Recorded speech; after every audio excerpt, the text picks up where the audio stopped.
Vathesalonika vo sungula ku avanyisa ka vumune. Kutani ke vamakwerhu, mi dyondzile eka hina hi laha mi fanelaka ku hanya hakona leswaku mi tsakisa Xikwembu, kutani mi hanyile hi mukhuva wolowo.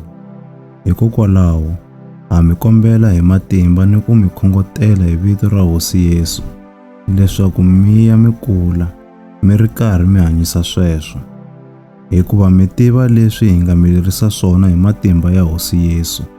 Naswona ku rhandza ka Xikwembu hi loku, hileswaku mi endliwa lava tengeke hi ku fularhela vuoswi hinkwabyo.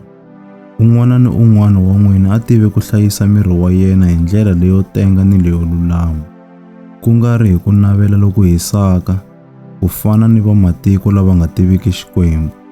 Emhakeni leyi, ku nga vi na loyi a dyohelaka makwavo kumbe ku n'wi dyelela, hikuva Hosi i murihiseli eswilweni hinkwaswo, hi laha hi nga mi byela khale ni ku mi tsundzuxa swinene hakona. Hikuva Xikwembu a xi hi vitanelanga ku hanya ethyakeni, kambe eku tengeni. Hikokwalaho, loyi a alaka xitsundzuxo lexi, a nga soli munhu, kambe u sola Xikwembu lexi mi nyikaka moya wa xona lowu kwetsima. Loko ti ri ta ku rhandzana ni vamakwenu eHosini, a mi faneli ku tsaleriwa nchumu hi tona, hikuva i Xikwembu lexi mi dyondziseke ku rhandzana. Kutani hi swona leswi mi swi endlelaka eka vamakwerhu hinkwavo lava nge tikweni hinkwaro ra Makedoniya. Hambiswiritano, ha mi khongotela vamakwerhu leswaku mi ya emahlweni mi kula erirhandzweni rero. Ku navela ka n'wina lokukulu a ku ve ku hanya hi kurhula, mi tikarhatela swa n'wina, mi tirha hi mavoko ya n'wina, hi laha hi nga rhanga hi mi tsundzuxa hakona.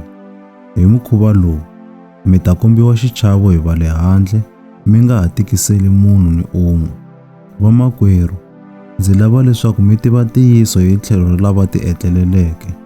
Mi ta ka mi nga vaviseki ku kota van'wana lava nga riki na ku langutela, hikuva leswi hi pfumelaka leswaku Yesu u file, a tlhela a pfuka ekufeni. Hi mukhuva wolowo, hi pfumela leswaku lava ti etleleleke, Xikwembu xi ta va pfuxa na Yesu ekufeni, xi va vuyisa swin'we na yena. Lexi hi mi byelaka xona hi vito ra Hosi hi lexi: hina hi nga ta va ha hanya loko Hosi yi vuya, hi nga ka hi nga rhangeli lava ti etleleleke, hikuva Hosi hi xiviri xa yona yi ta xika hi le tilweni. Hi mpfumawulo wa rito ra ku lerisa, hi ku huwelela ka ndhuna ya tintsumi, ni ku ba ka mhalamhala ya Xikwembu. Kutani lava feleke ka Kreste va ta rhanga va pfuka ekufeni. Kutani hina lava hi nga ta va ha hanya, hi ta tlakuriwa hi ya ehenhla emapapeni swin'we na vona, hi ya hlangana na Hosi empfhukeni. Kutani hi mukhuva wolowo, hi ta va na Hosi hi laha ku nga heriki. Hikokwalaho mi fanela ku tiyisana hi marito wolawo.